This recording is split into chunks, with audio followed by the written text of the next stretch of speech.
Good afternoon, everyone. I believe, and it's 1:30, so we're going to start on time.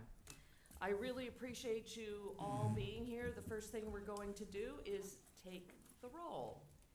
Anna, will you call the roll, please? Yes.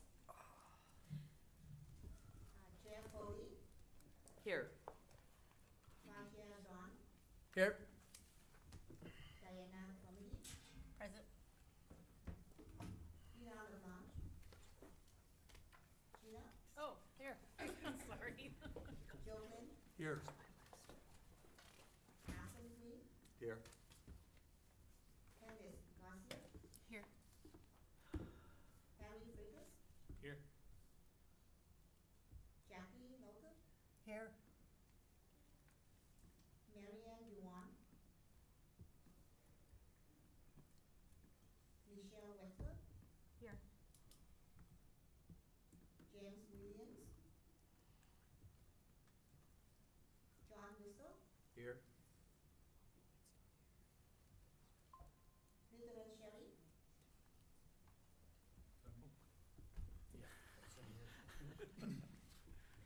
Rob Lloyd. Here. Chair, we have a forum to start the meeting. Thank you very much. As we normally like to do, we like to pay respects to those people who have passed on our streets due to crashes and pedestrian accidents that have occurred throughout the last few months subsequent to our last meeting. So I will start with the list, and then Vice Chair Dwan will finish. Christopher Reed, unnamed pedestrian, unnamed motorcyclist, unnamed motorcyclist, April Zagulauer and newborn baby, unnamed pedestrian, unnamed pedestrian, Padmanabhan Krishnan, unnamed bicyclist, unnamed pedestrian. Unnamed pedestrian. Unnamed pedestrian. Unnamed bicyclist. Sovino Eloy Garcia. Vincent Tin Tut. Unnamed motorcyclist. Rosa Magali Zapata. Unnamed pedestrian. Victor Sequeris. And let's take a moment of silence.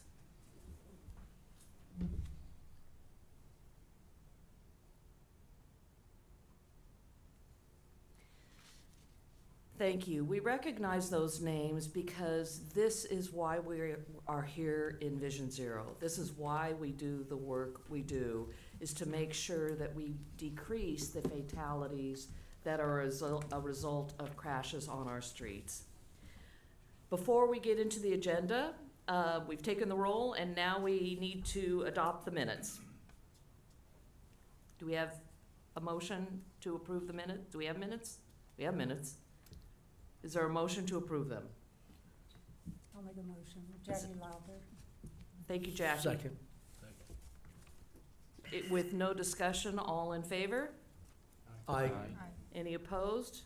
Thank you. We have minutes from our last meeting.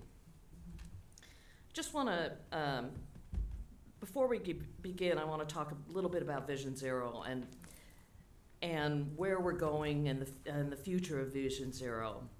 The Vision Zero Task Force has been meeting since 2020. We've been hearing reports on traffic safety efforts in the city and providing feedback. The Vision Zero Task Force has done a great job of bringing greater attention to the issue of traffic violence in our city, and I'm truly proud of the work that we've done here. However, the task force has historically been primarily reactive, hearing reports on items rather than proactive. For this year, I'd like us to refocus the Vision Zero Task Force toward applying the wealth of knowledge we have in this room to a new Vision Zero action plan. With the new action plan, this will drive our future direction both for Vision Zero and the Department of Transportation.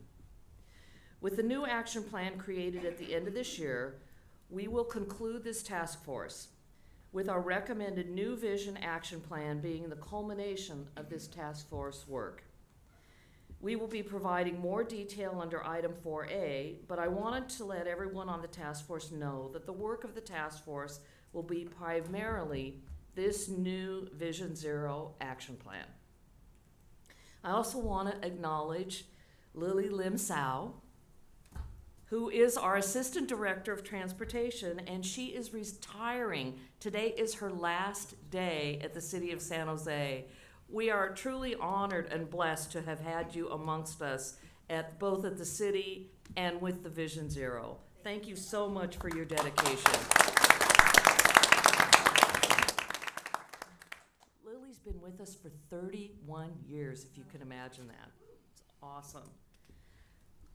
So, I haven't been here that long. I've only been here 5 years, but I've been on Vision Zero for 4 years and have been truly honored and impressed by the work, and know that you're leaving behind a well-prepared team to take over in your place. But we will miss you, so come by and back and visit us as we finish our work. You're always welcome as a member of the public. Lastly, I want to let everyone know that this agenda will be focused on moving Vision Zero forward to another committee that is more capable of handling what we do here. And I'll get into that in a little bit. But under public comment, as we have done in the past with this task force, we will not accept public comment with each item that we discuss. As typical for a task force, as you've also seen in study sessions, we will have members of the public speak at the very end under open comments as time allows. This session will last for 2 hours, so we want to move forward as effectively as possible. And to do that, it requires all of the task force members, which are many, to be engaged and offering your opinion and your valuable expertise as much as possible, and hopefully your frankness and your desire to help us move this forward successfully. So with that, this is not a desire to limit public comment. We will get to public comment at the end, and we will have a minute for public comment. So if you have something to say that you've written it for 2 minutes, please narrow it down to 1 minute, and we'll try to get to you around 3:15. With that, I am going to turn this over to Jesse.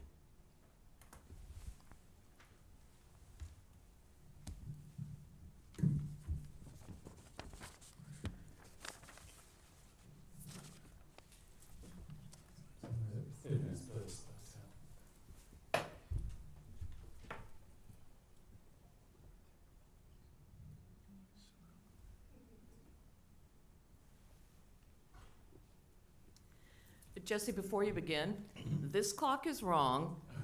This one is accurate. So if you're thinking it's almost 2 o'clock, it's not. It's closer to 1:40. Thank you. Hi, everyone. My name is Jesse Minsroth, and I'm Division 0 Manager of the Department of Transportation. Since my thing doesn't work, I'll just tap you go to the next slide. Continue. Continue. Continue. Okay. This is to begin with our traffic fatality data for 2023, the first time we're reporting it. I want to thank, first to acknowledge that the data here represents our friends and neighbors, and so these numbers are representing people who've died here in San Jose.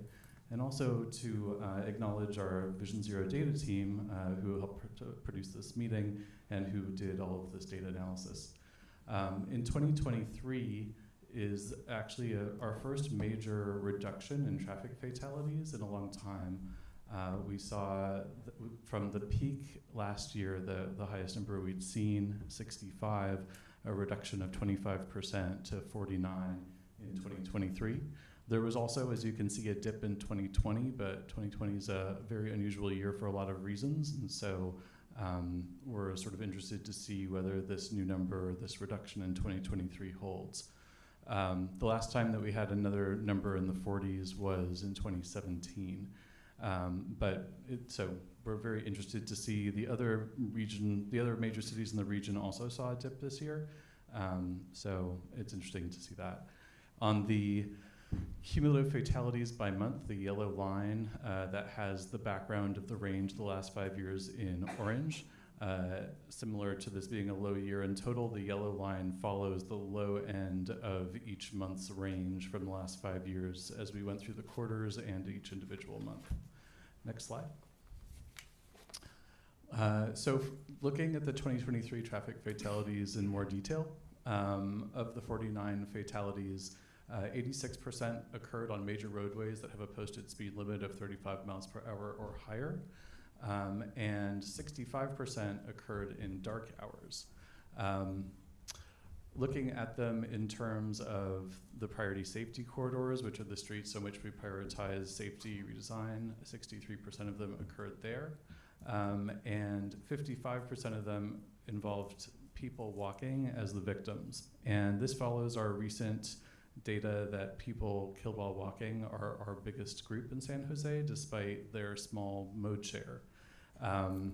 So on the right side of the slide, we have pedestrian fatalities in yellow, 27 at 55%, as well as the other modes. And let's go to the next slide, because this one looks at the traffic fatalities by mode in the same way as we had them on the earlier slides. So for the cumulative pedestrian fatalities by month, the total of 27 in December, that is the third highest we've had on record.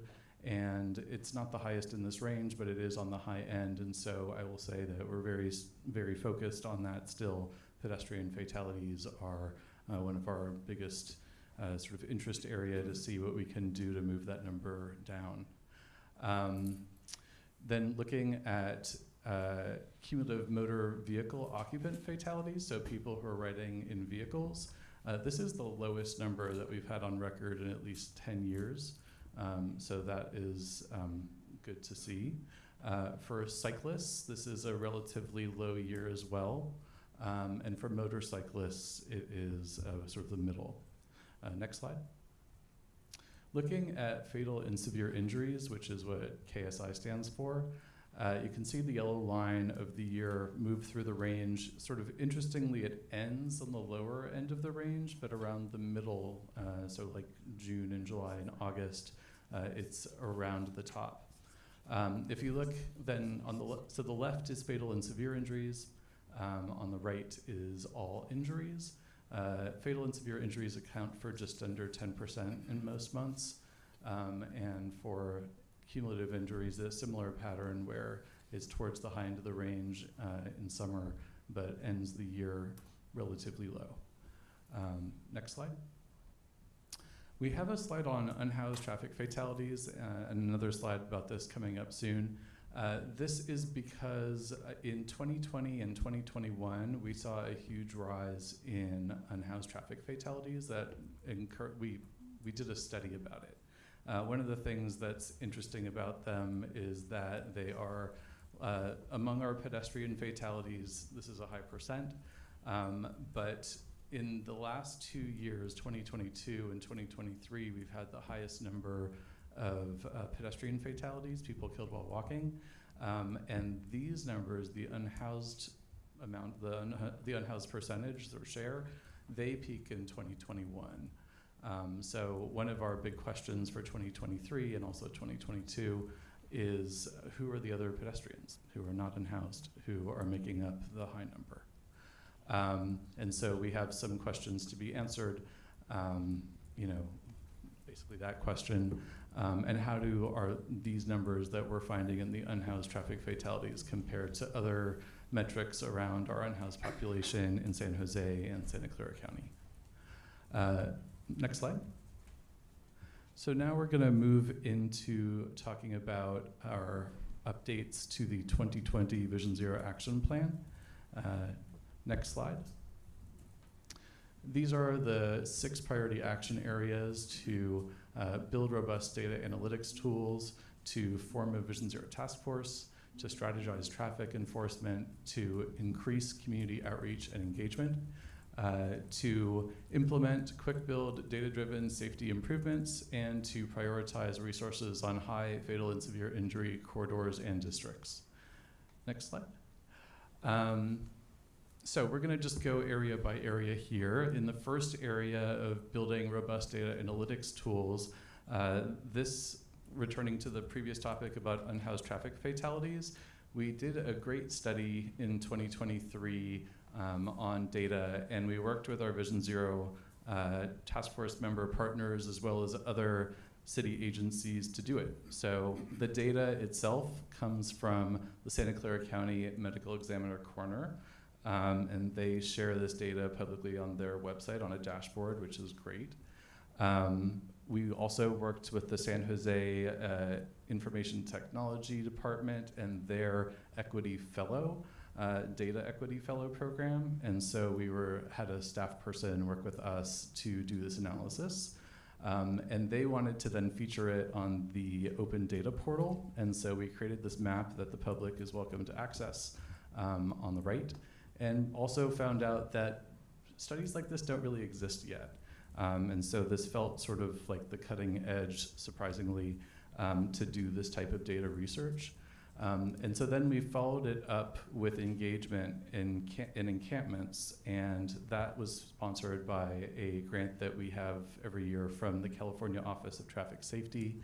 And we worked with the Housing Department and the Parks Departments, as well as a consultant called Winter Consulting that provided the ability for us to interact with people in English, Spanish, and Vietnamese, as well as PATH, which works with our unhoused population here at the city. So it was great to be able to look at our unhoused traffic fatalities and see which streets, for example, Story Keys has the most of them, and also just help us understand this data better. And we also got covered in San Jose Spotlight and some other publications, and are working with other cities, primarily on the West Coast, to learn more about this type of data. Another type of data sharing that I want to acknowledge is coming up soon that we've been working with the San Jose Police Department on, another of our task force members, is e-citation data sharing, so we'll be able to use that in analyses soon. Next slide. Under our Vision Zero data team, I want to acknowledge their great work, as well as our consultant in creating the Walk Safe San Jose pedestrian safety plan, which is nearing its end, and in its final phases included some demonstration pop-ups where we, working with the consultant, went on to 4 sites the weekend of February 8th to 10th recently, and showed people what a pedestrian safety project would be like to see. So some of these sites were next to schools, and some of them were next to retail and other local spots. And so you can see in one of these slides that at the Orchard School in District 4 that we had a middle school class come outside and we explained to them what the project was about, and they filled out our form. So that was a great experience, and we may be doing more of these in the coming year. Next slide. Implementing quick build improvements.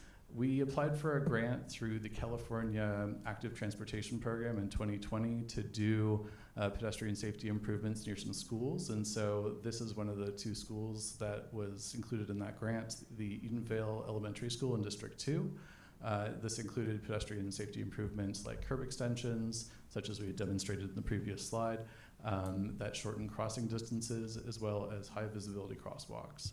And so we have some pictures of that. The next slide. A really great achievement for all of our many departments in DOT and also around city government who work on grant applications was winning the US DOT Safe Streets for All implementation grant.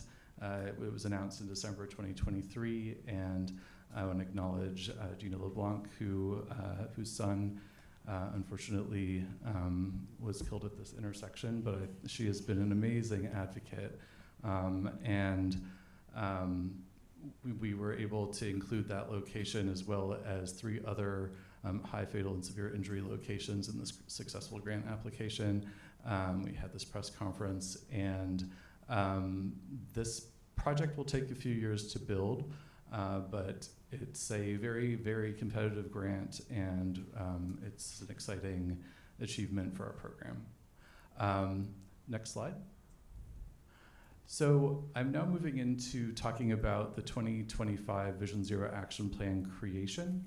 And this takes where we are and moves us into a new action plan. So the next slide, please. I want to... Before you go into that, go ahead. I want to see if anyone has any questions. So thank you, Jesse. What we've just seen is the 2020 action plan and some of the data that is connected to it. It's important to have us take a look at that because we're going to begin reformatting and creating a new action plan for 2025, and that information is helpful.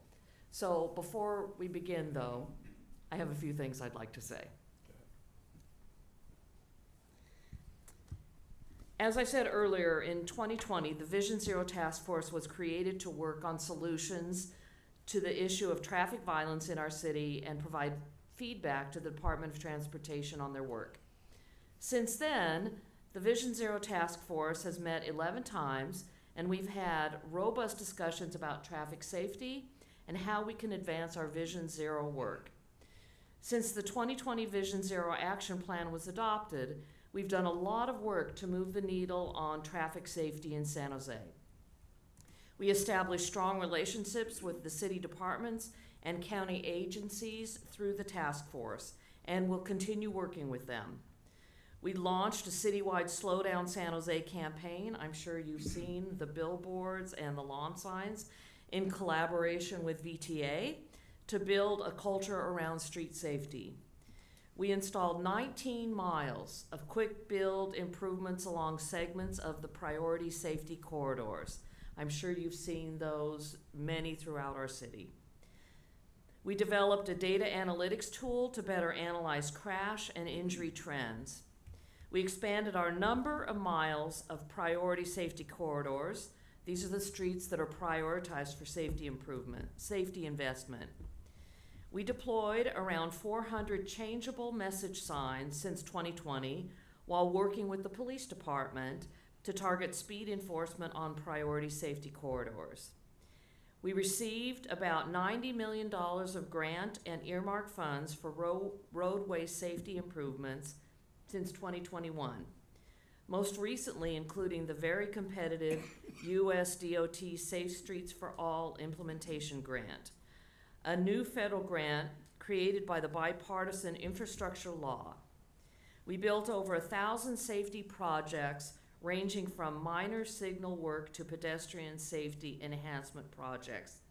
And most importantly, we really put Vision Zero on the map. We put Vision Zero top of mind for the city council, for staff, and for our community. I want to thank all of you for the efforts that you've put in attending these meetings and your recommendation and advice you've given on how we can make our streets safer.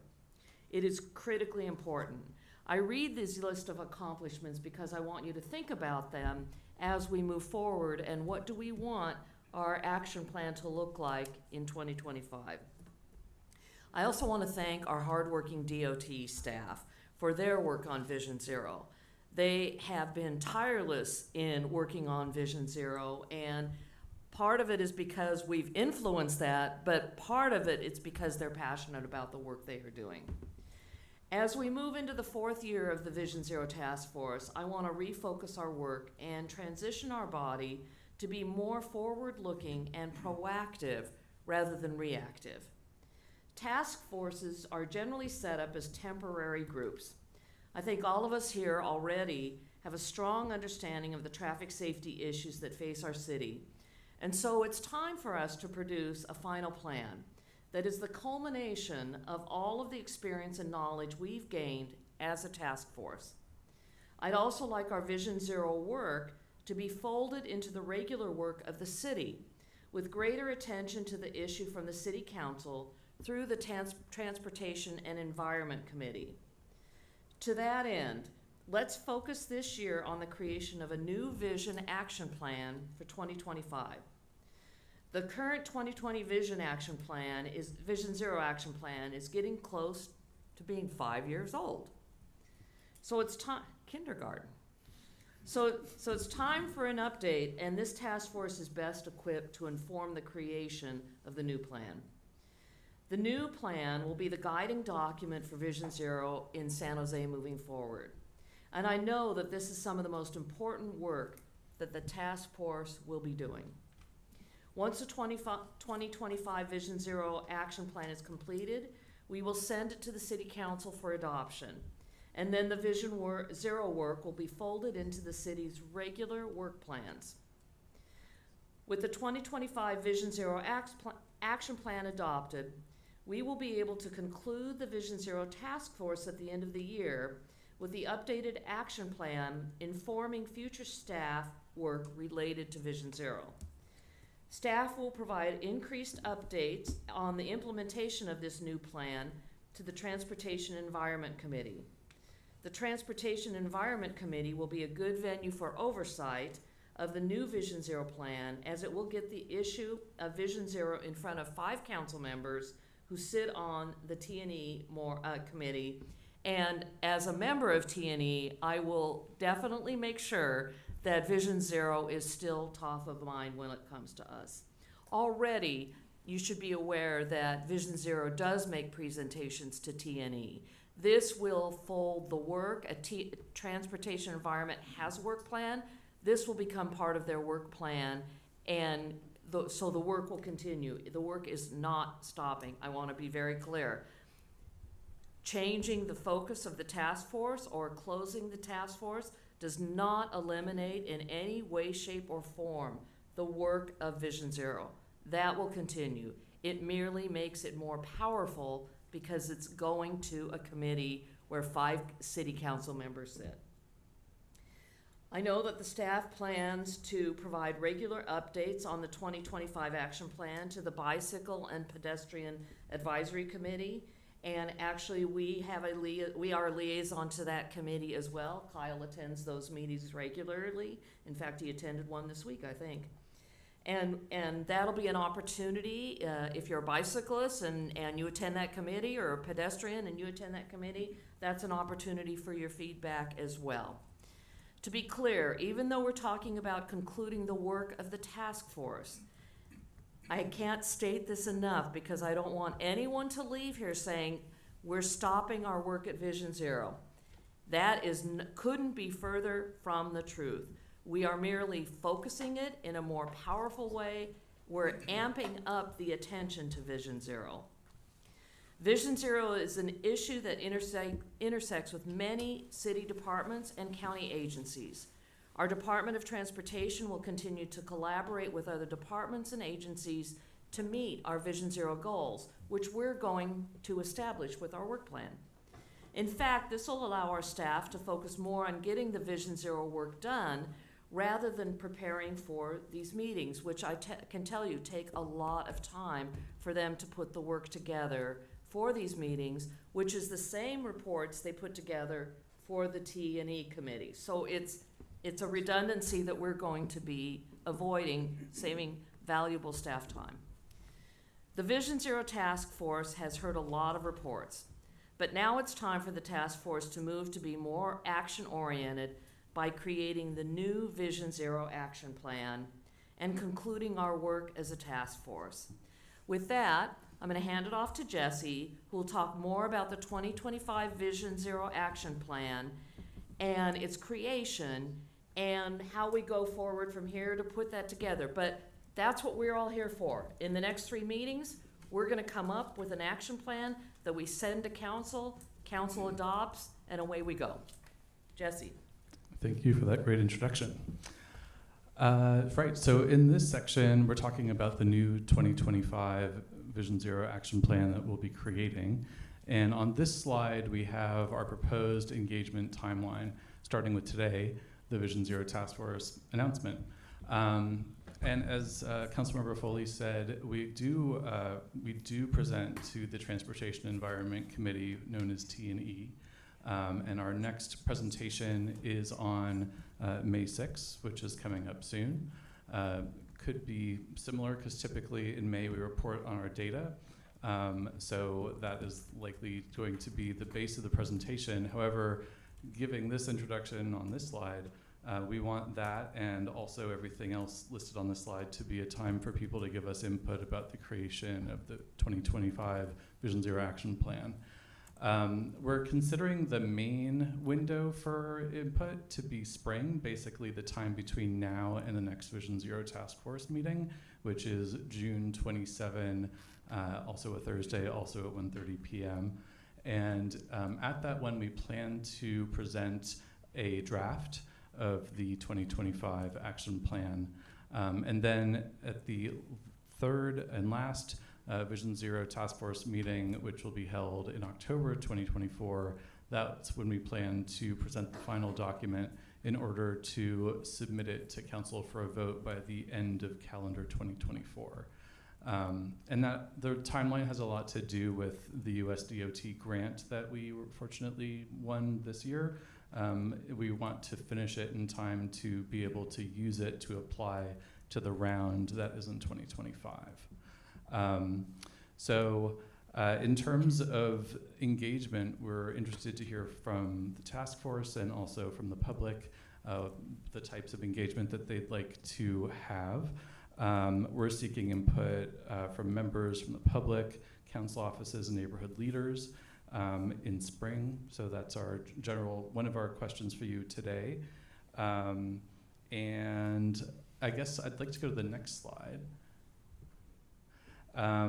In general, about our thoughts for the 2025 Vision Zero Action Plan is that we'd like to keep a similar framework to what we have now in the 2020 Action Plan, but we'd also like to include a number, these are sort of our preliminary ideas for consideration. So we have our priority action areas in the 2020. There are 6 of them. One of them was to create a Vision Zero Task Force, so that one would go away, but we'd keep the 5 others. Last year in May, we updated our priority safety corridor map, and I think making it clearer that the new one is the current one will be a plus of the new action plan, because currently the 2020 action plan shows our old map. But in the 2023 update, we actually doubled the number of street miles that are on the map, so we have many more Vision Zero streets now. Deliverables, such as the number of quick build miles that we deliver per year, we'd like to have be clearer. Equity, so future, past, basically the locations of our priority safety corridors are not random. They are the places that have the most fatal and severe injuries, and fatal and severe injuries are not equally split around town. So there's certain districts such as 7 and 5 and 3 and 6 that typically have the most fatal and severe injuries and tend to be the focus of the Vision Zero program. There's a lot of history that informs that, and so there are also a lot of maps that we use when we apply for grants, for example, such as the Regional Metropolitan Transportation Commission grant map, or the federal USDOT map. So we'd like to use all of those definitions to talk about equity. Engagement, as we're doing here. We'd like to talk about accountability frequency, so how frequently we report on the deliverables. The Safe Systems approach is a methodology that is very big at the moment in the U.S. Department of Transportation and other areas of cities that do street safety work. And so we'd like to be clearer about the way that we address that. Implementation strategies and prioritization. There's a lot of ways that we work on implementing safer streets, redesign, things like the Slow Down San Jose safety messaging campaign. We'd like to talk about how they work together and how they're prioritized. The USDOT grant itself has a self-certification sheet that we use, and we'd like to do basically we want to check every box on there in a clearer way than we had in 2020 before the grant program was created. And finally, AB 645 is they're called speed safety systems, but it's the speed camera pilot program that San Jose is now allowed to be one of the 6 cities in California to operate. And we're just working on that now, getting the beginnings of it started, but we'd also like to include that in our Vision Zero action plan that we're working on. So we'd be happy, another topic for conversation here, to hear about other ideas. But we just want to say that we need to also vet their feasibility. So we're happy to take ideas for consideration for this list and also for engagement. Thank you. So that tees up the conversation. This is an opportunity for us to just throw out ideas, what we would like to see to move in this action plan and going forward. You do have a microphone, or there are shared microphones in front of you. You should know that these are live mics. So if you don't want to say something privately, turn the microphone away from you, or you don't want it to be heard publicly that's private, turn it away from you. And if you could raise your hand so I can call on you, then we'll have, the meeting will move forward in an organized fashion. Any thoughts, comments, input? Gina. Hello. I'm a member of Families for Safe Streets, San Francisco Bay Area. Yeah, so when I was thinking about a new action plan, I envisioned something very measurable and something that we can look at how the progress will be measured. A few things. I've been advocating in Sacramento and telling my son's story with lawmakers there and helping with some legislation that's been passed, and I'd really love to see us take advantage of some of this legislation. Namely, AB 43, I'd like to see speed limit reductions in our city. I haven't heard anything besides the initial 6 streets that we drop speeds on, but I know San Francisco has been really actively dropping speed limits, so this could reduce speed in our city. And then the speed cameras, I know San Francisco is working on this. They'll probably be the first to get their cameras going, and it will be early 2025, and I really want to get onto their timeline and not be waiting. The sooner we can gather data on how this is working, the sooner the whole state of California can start using speed cameras. So I think it's really important that we get on board soon. And the other one, AB 413 passed. It's about daylighting, which I know a lot of people are just, daylighting. Well, we can't possibly paint red curbs on 60,000 intersections. However, daylighting can save lives. People are not supposed to park within, I believe it's 20 feet of the intersection, so that pedestrians can be seen, cyclists can be seen. And cities like Hoboken, New Jersey, who have 0 traffic fatalities for 7 years, are focused on daylighting. That's one of their main focuses. Even though it had been on the books, the law had been on the books in New Jersey for 10 years, their city decided to really enforce it. And it's low cost, and it's not just about paint, it's about putting in, forget what they're not bollards, but they're the other things that stick up so that people don't park there. Sometimes they put a bike rack there or plants. And we don't have to do the whole city. We could do our 30 Vision Zero corridors could be daylit, and schools, anywhere near schools. So those are just some ideas that I have that I hope that we use some tools that we have already. Wonderful. Thank you for thinking about that and bringing up those ideas. Those are excellent ideas and things that we can definitely consider how we're going to incorporate.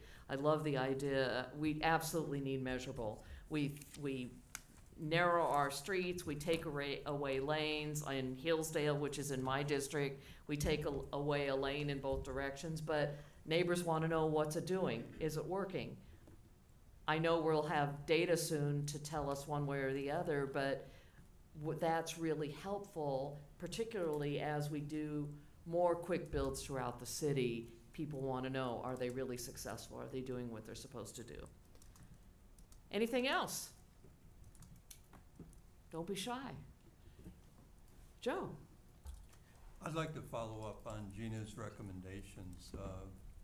From my perspective, sitting on the task force for the past 4 years, a measurement that we've followed is becoming increasingly disturbing and urgent, and that's the number of serious injuries and fatalities outside of the motor vehicle, primarily pedestrians. And as Jesse pointed out, there's some unknowns on the trend in particular of why is that? Why are we seeing increasing pedestrian fatalities on our streets? I have a couple of thoughts relative to the action plan. Daylighting, I would concur with Gina. As a pedestrian and a walker frequently in my district, that is, and along with my grandchildren, daylighting is an obvious solution to close calls, if not collisions with pedestrians. So I would recommend that, and I would add city parks as the other focus area. We've had a fatality in my neighborhood, a freshman boy, student at the school next to my home, was killed running across the street from the park across the street at a after-school training session to retrieve his books at school. So that would be another area that daylighting would be effective. The second part about pedestrians, as a representative from AARP, it's become increasingly concerning to our membership of older adults who represent a significant percentage of the fatalities over the past 3 years, as pedestrians are increasingly hurt and killed. So we would be very interested in understanding that characteristic and to what extent we can build an action plan with community engagement and outreach to better understand that phenomenon of pedestrian fatalities, and to what extent we can do something proactively in the community to address that. The one step that we've taken recently with our community engagement work is to engage neighborhood leaders in 2 key intersections in our city, Kirtner and Branham Lane along the Monterey corridor. And we've been successful in engaging community and neighborhood association leaders and better understanding the profile of risk to the residents in that area on those two corridors. So an action plan idea that we have is to continue that kind of work, working with community and neighborhood associations across the city on our priority corridors, and engage the public and better understand what's happening and how we can address it. Thank you. Great, thank you.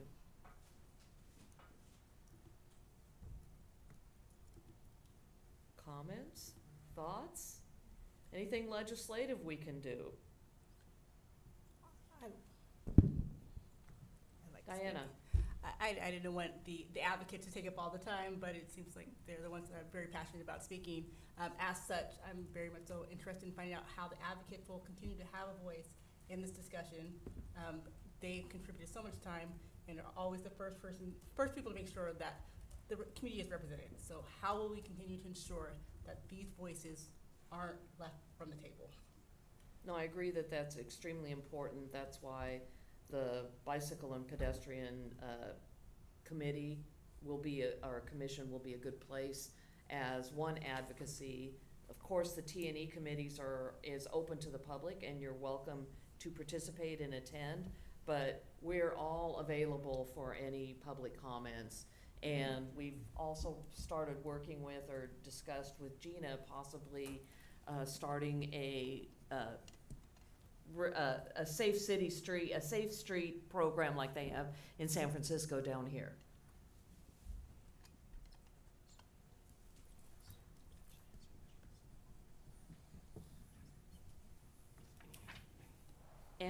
And if Lily or Lamb or Jesse would like to jump in, feel free. Thank you. I see Lily's moved up. I see you all moved up here. Before they do, I certainly can. Or John. Yeah. Thank you, John. And just to answer for Diana, I think we are very open to all the things that you just mentioned, all the way from city council directly being involved in any community input that we get to work on for safety projects. That's what we do today all the time. As both you council members know, we're working with your offices on a whole wide range of types of safety projects, from small to very large.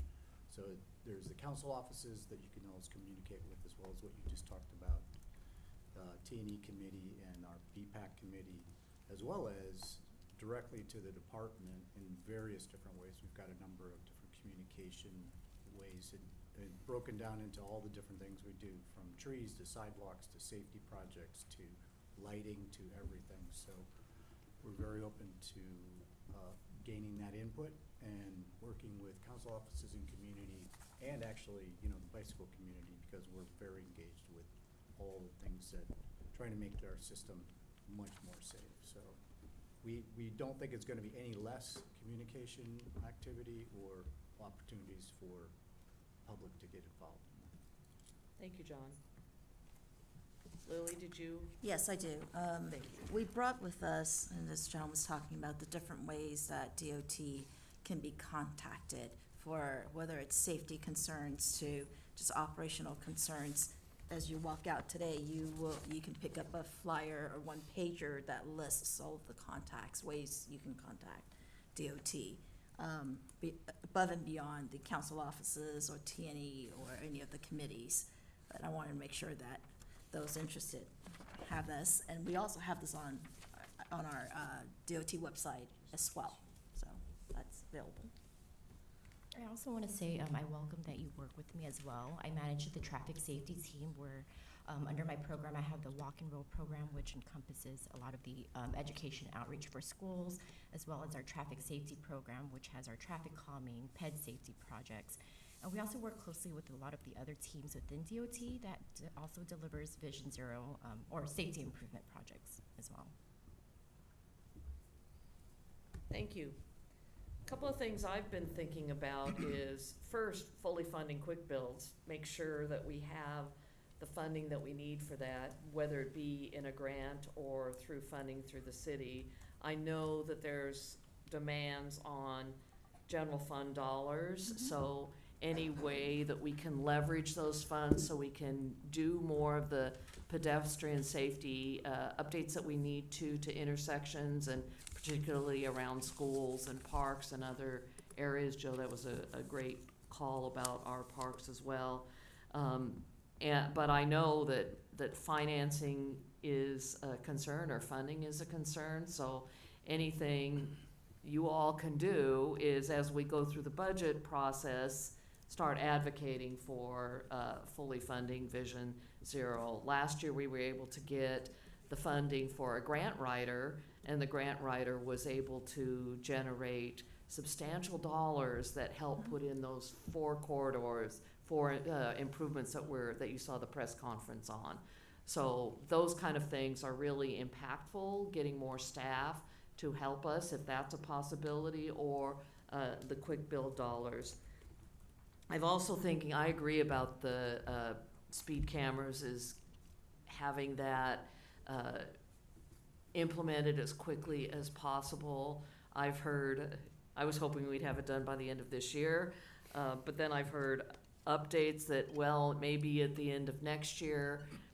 That's not, for me, that's not soon enough, so I think we need to push that to make sure we get AB 645 implemented as quickly as possible, and if San Francisco can do it earlier, so can we. We should be ahead of them on this. I do have a positive update on that. I think Jill has been working feverishly with our purchasing team, and we will be issuing RFI to our vendors next month, mid-next month?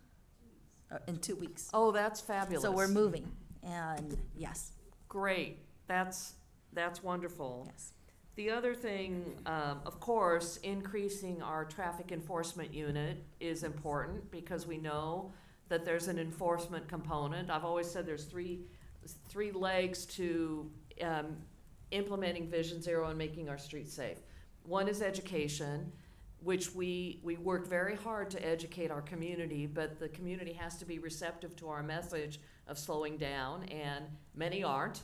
Many don't allow themselves that 5 extra minutes they need to drive safely, but that doesn't mean we stop. We need to continue educating, and some of that education should continue to occur at our elementary schools, because I'll tell you, if elementary school kids see their parents driving unsafely or speeding, they're gonna scold mom and dad. And mom and dad won't like to hear that they're being scolded by their kids. So anything we can do to work more closely with our schools. I know we do a walk and roll, and that's really important. And we're coming into spring, so we'll be doing a little bit more of that. The more we can do that, the better it is for our parents and community, because we know around the schools, it is the parents who are speeding, and not just parents, but majority of parents are the ones speeding around the schools because they're running late. Traffic enforcement unit, so then we work on the infrastructure, which is the quick builds and other areas, other things that we can do to make our intersections safe, make sure the crosswalks are painted properly. The third thing is enforcement, and for that, it's the traffic enforcement unit. I know we have 15 officers. Less. Well, 13 today that actually enforce traffic. 13, we lost 2? Yeah, well, we lost 2 to retirement, 1 got backfilled. Oh. We're still working on it. I know it is a priority of the city council to make sure we fund more police officers. And one of the units that's really important is the traffic enforcement unit, because I'll tell you, when you see police officers out there, people slow down. Even if they're driving in a cruiser, but if they're on a motorcycle, people are slowing down for that, and that's really important. So even just visually, whether they're giving tickets or not, it does help tremendously. So we need to do that, though, we need to recruit officers. We need to get individuals through the academy, and then we need to train them as motorcycle cops, which is, you have anything you'd like to add about that? Well, what I was gonna add to that is, we have 15 if you count the 2 supervisors, but they don't do a heck of a lot of enforcement unless they're out and about and they see something. The unit's actually budgeted for 30. So the budget's there for additional cops, but we don't have the manpower. We just don't have the staffing. And to get someone from the hiring, from background to hiring through the academy, through the training program is a 2-year process. And we struggle to get folks in our academy these days. That's the big problem. But I mean, I think moving forward with the task force, I think there needs to be a striking balance between all three subjects. There really needs to be. There's a lot of focus on the roadway engineering and how we can change this roadway, but ultimately, we also should focus on how do we change folks' driving behavior, or walking behavior, or bicycling behavior. And ultimately, the most impactful way of doing that is affecting their pocketbook, unfortunately. No one likes to get a ticket, but unfortunately, that's how human behavior is. That what usually changes our behavior, at least for a short period of time, to where we start driving appropriately. With the daylighting is a really, really good idea. I know we used to have a lot of fatalities in the area of Capitol Expressway between Ocala and Tully years back, because folks would leapfrog across the expressway, and there's the speed of the traffic's very fast. So they lit that up. It's lit up like a runway at night. They put the fence down the middle, and we haven't had a fatality in years in that particular area. So not only daylighting, I would agree with the intersections, but there's certain corridors such as Monterey Road that don't affect the residential area if we light it up, but it would light up to the point to where we actually see someone crossing the road, because most of the pedestrians that are crossing the road are wearing dark clothing. And it's happened to probably most of us in this room. We go, wait, is that somebody crossing the road? Darkness is a huge factor. It is huge. So speeds obviously is a factor, but visibility is a huge factor. But the other thing I will say about education is, when we make a major modification to a particular intersection or a particular area, I think we need to do a little bit more outreach to that particular neighborhood, to that particular area. To let folks know, hey, we've made modifications, these are the modifications, this is why, and this is what our expectation is, to follow the rules and slow down and things like that. I thought Slow Down San Jose was a great campaign. I think we should do more of that. But enforcement is, the folks that we do have, the police department, I will say, they're doing an incredible job. Last fiscal year, 14 and 2 supervisors, 16, so we've lost one, right? Issued 21,000 citations. Now you would think, my gosh, that's an awful lot. It really isn't for a city of over 1 million. And those guys are working 10-hour days. They're out there constantly all day long, 10 hours a day issuing tickets. So they're doing a lot of great work. We just need more staffing. Thank you. I got a quick question, Captain. For example, on the McLaughlin corridor, for a while I would see 2, 3 motorcycle officer, do a traffic stop, and it continued for like almost a week, and it changes people behavior, not only for short term but for long term, because normally it takes 29 days before you can change the behavior. But you do intermittently, instead of continuously, intermittently, instead of doing 7 days a week, you can go 2 days this week, 2 days, throughout the whole month. It would definitely change the behavior. Did the police department continue to do those program or no? Well, they try to look at the Vision Zero corridors, and they try to target those in different locations, different times. We get a lot of special requests. We probably get 300 to 500 special requests a month. So we don't hit all of those, obviously, because we just don't have the manpower, but we try to hit a lot of those. We try to hit a lot of the schools, for obvious reasons. But they try not to focus on one particular area every single day, because there's many other areas to focus on. But not only that, but they also work some overtime assignments. The LTS grant gives the city of San Jose some money for certain overtime assignments, such as primary collision factors. So they'll go out and spend an additional few hours in the evening focusing on certain primary collision factors and doing enforcement in that area. DUI checkpoints, saturation cars, things like that. Thank you. Mm-hmm. Okay, a couple other things I've been thinking about is, well, Gina brought it up, is lowering speed limits. I know we've lowered speed limits around some of our schools, but we can lower them to 15 around all of our schools, and that's worth looking into and considering. Also, I know the governor signed into law, I think a year or 2 years ago, that jaywalking was now legal. I don't know, that's pretty scary for drivers, especially when it's dark out, to have someone run out between two cars. It's if I scary, could it's just- very scary. If I can just touch on that. Yes, So, please. The law hasn't changed, so jaywalking is still illegal. However, an officer cannot contact you and cite you for doing it unless they can prove you impeded traffic. So if your actions impeded traffic or were likely to lead to the injury or death of somebody, obviously that's impeding traffic, then the officer can contact you and issue a citation. So Oh. that's the caveat. So if there's no cars in the roadway, have at it, cross Right. the road. The problem is if your actions lead to that accident, now you can get the citation, because the law hasn't changed. That's the caveat that changed with that. I see, okay. And it really was designed as a pretext, so officers can't just stop you for that reason unless they can prove your actions are impeding traffic. Okay, that makes sense. Road design isn't such to the fact that there is a sidewalk or a crosswalk everywhere a pedestrian wants to cross.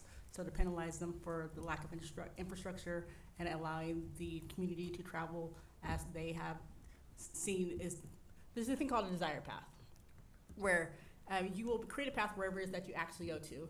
And San Jose State actually discovered that they put paths in for the students to go to places, and they didn't put the paths in the right place.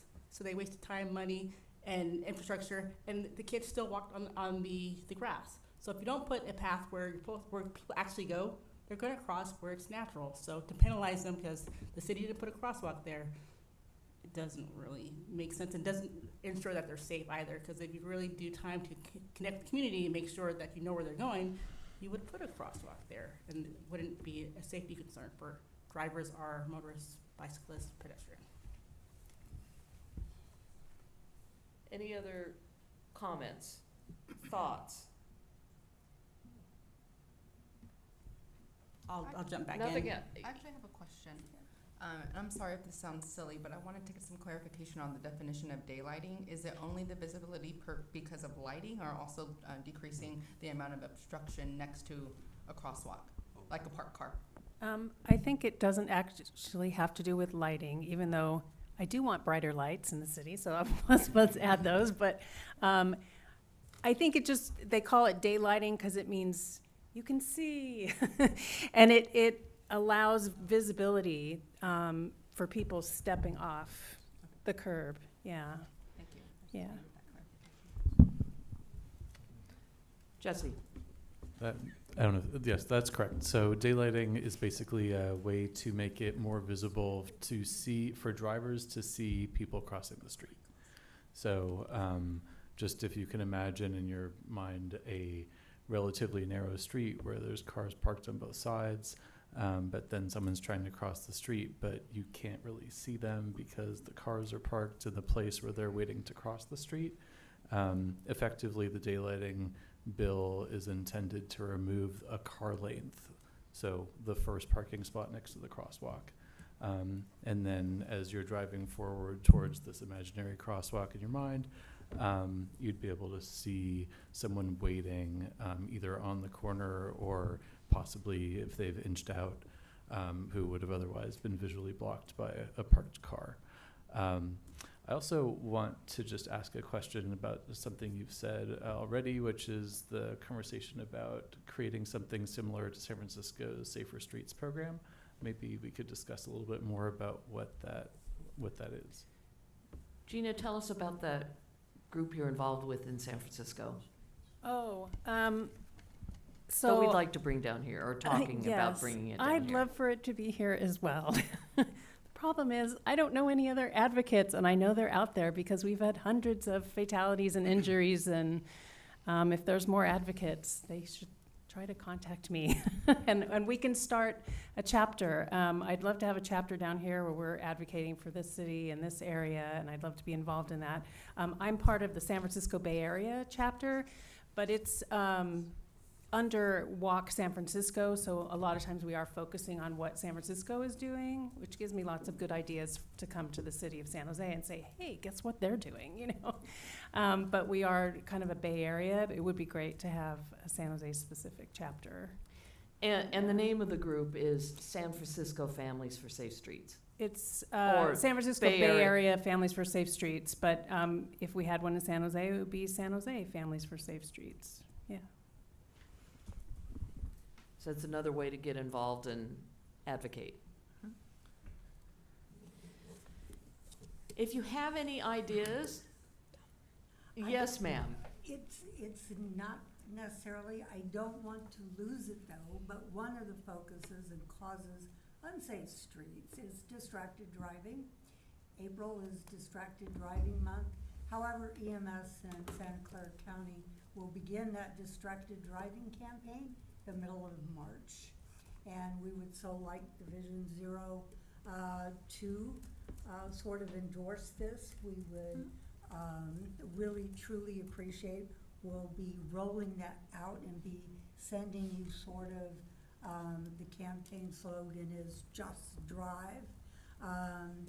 Many of what we see in EMS is affiliated with sort of, the non-fatalities that step off, middle of the road, the ability to see. But this year has already started off pretty horrific. But that is part of the reason is people doing this. We got a little bit of data today with a lot of persons in their 40s. So it isn't just the young, but I'm also still working, Jesse, don't give up, on some data sharing. But if you would be so inclined, I'd like to send our information, and if you can share it on your website. But I know that that goes hand in hand with speeding, but distracted driving for whatever reason, anytime you take your eyes off the road, it's just drive. Thank you for reminding us about that. It isn't just speed, it is distracted driving. And I thought we recognized that at City Hall last year in April, but You did. then we need to do it again. And so I just. But we need to get on the calendar, I so just wanted to throw my. thank you. my- Thank you. And so send us information. We will. can actually include it in our newsletters and I will do and that. all of our publications. I'm things working that- on it as we speak this week, and this was my opportunity, and I will send it out to y'all and to Jesse. Okay. So just to put it out there, awareness months, there are two of them, I think April and October. One is distracted driving and one is pedestrian safety. And then the other thing that you mentioned is data sharing, which we've been working on trying to set up for quite a while. And there may be some opportunities to work with you to further that. But there are also other departments here that we have some, potential for more data sharing with. So that is, as a overarching topic, something that we could also do more of. Great, thank you. So as we move forward, if you have any ideas, you leave this meeting, because I realize I dropped it on many of you that we're closing the task force, but we're not finishing our work. That this is the first you're hearing about it. So if you get home, you get back to your office, you say, oh, I wish I'd brought that up.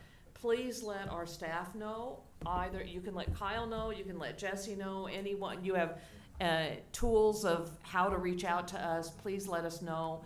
The goal is to have a draft plan at our next meeting so that then we can bring one to council for adoption at the end of the fiscal, or not the end of the fiscal year, the end of the year. Does anyone have any other suggestions? Gail, I'll get to you. If not, then I really appreciate you taking your time to be here for the task force meeting. We now are going to public comment, and how about that? We're early. So because we're early and I just have a few cards, I'll give you 2 minutes. But that also means, Gail, you have to turn in one. So we'll start with Jordan Moldow. These are our cards. That's funny.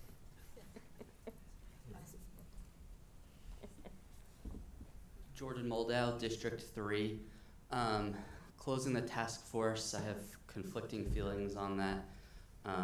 Definitely, I feel like the task force could be a lot more effective than it has been, but it's also not clear to me that closing it and handing off an action plan to T&E is actually going to result in anything better. Just because it's different doesn't mean it's better. T&E isn't going to be dropping things from their work plan to spend more time on Vision Zero. And so I think part of this work plan has to be a little bit meta. I think there needs to be a bunch of reflection on what has not gone well, what is getting in the city's way from implementing Vision Zero, what kind of red tape is getting in the way, what kind of barriers talking between departments is getting in the way. What can we learn from cities like Fremont and Hoboken? What bureaucratic things do they do that we don't, that makes them effective and makes us ineffective? And so I think that's really important to think about before dissolving, because if you just dissolve without thinking about any of that, then there's no reason to expect anything to improve. Infrastructure is important. Infrastructure is there 24/7. Enforcement is not. Infrastructure needs to be the #1 priority. You can do education, you can do enforcement, but most of the implementation needs to be infrastructure. And everyone needs to get a lot more serious about all aspects of Vision Zero. I said that at the last meeting. It doesn't seem like that much has changed. We still need IWM to start talking to the advocates about how to get trash in bike lanes. And SJFD needs to stop parking next to crosswalks to go get coffee. Thank you.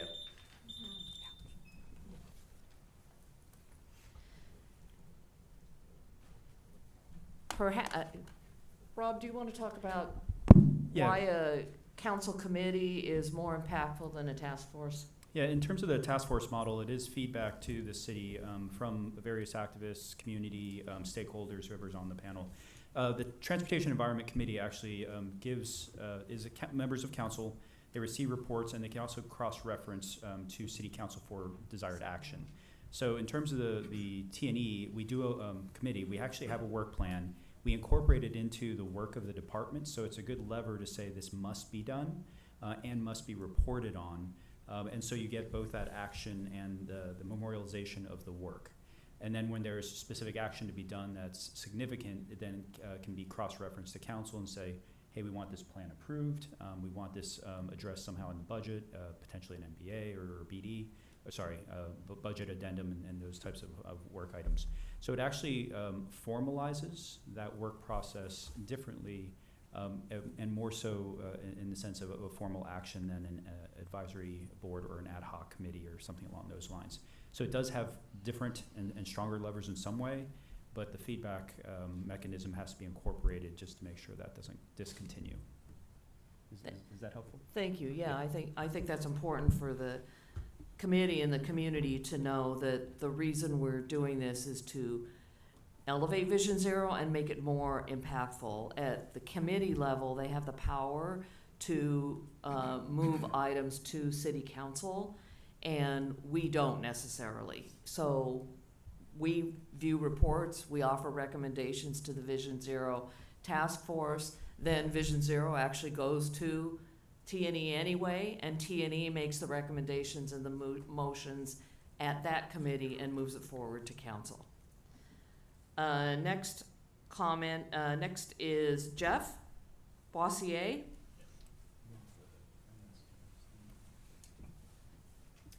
My name's Jeff Boissier, District 10. Thanks for the opportunity. Sorry, I tried French pronunciation. I love it. I'll accept that every time. So most people have trouble with that. So. And my family gave it to me, so I have no choice. I didn't have a prepared statement. I just wanted to double down on a couple of comments Jordan made about Vision Zero. One, I like the idea of reviewing other success stories around the country. Hoboken's a great one, but there's got to be plenty of others, and I wish there'd be an action item to have the committee look at what other people are doing and try to cull from them what successes we can. And another one that I'm a firm believer in is speed is what is killing people around here. Slowing people down is what's important.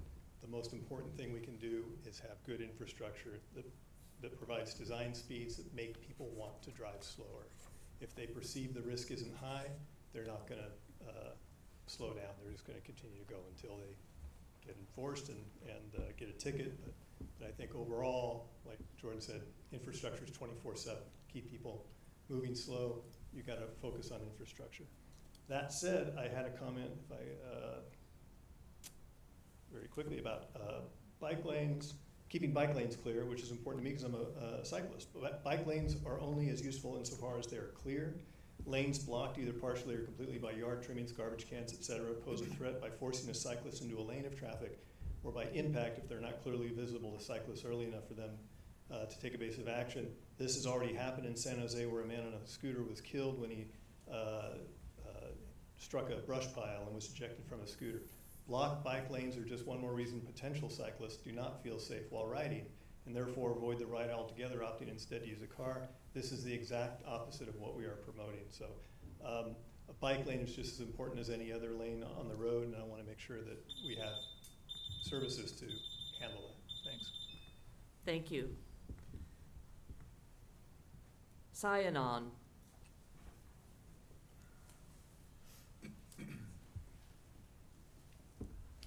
Hi there, Sayanan Sivaraman, District 3. I'm here also to talk about bike lanes and how they are often blocked after dark when we're not enforcing parking restrictions. This is actually does force me as a cyclist to then use the regular road. So the separated bicycle infrastructure is totally useless at that point, except for free unauthorized parking for drivers. There was a law passed last year, AB 361, that actually authorized the cities in the state of California to have cameras on their parking enforcement vehicles to drive around and specifically write semi-automated tickets to people who park in bike lanes. I think the city of San Jose should pursue this, and I'd love to see us actually enforce the bike lane parking specifically after dark, where this is very common. Thank you. Thank you. Gail Osmer.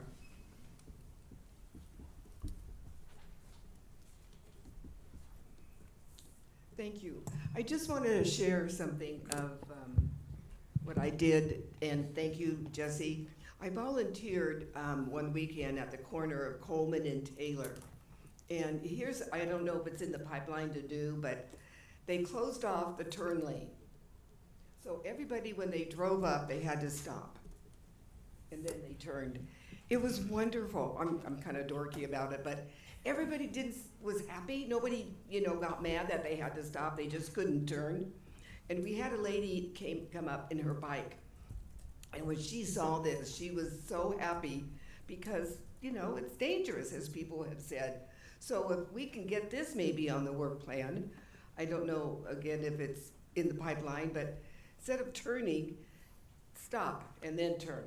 Take that turn lane away, and because it is much safer, and nobody got mad. There were lots of cars stopped, and I was standing there, I was going, and so people seem to be happy, but that's just a suggestion. Thank you. Thanks, Gail. Seeing no other comments, we are adjourned for our early. Wow. But that, please, if you have any comments about Vision Zero, where you'd like us to go with the work plan, let Jesse and the staff know. Thank you for being here.